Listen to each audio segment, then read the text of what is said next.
Ako'y nakikipagtipan sa inyo ngayon, pati na sa inyong magiging mga anak.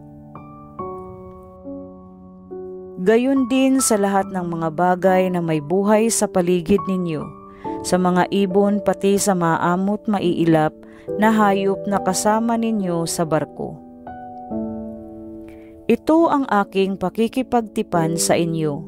Kailan may hindi ko nalilipulin sa pamamagitan ng baha ang lahat ng may buhay. Wala ng baha na gugunaw sa daigdig. Sinabi pa ng Diyos, ito ang magiging palatandaan ng walang hanggang tipan na ginagawa ko sa inyo at sa lahat ng hayop. Palilitawin ko sa mga ulap ang aking bahaghari at iyan ang magiging tanda ng aking pakikipagtipan sa inyo.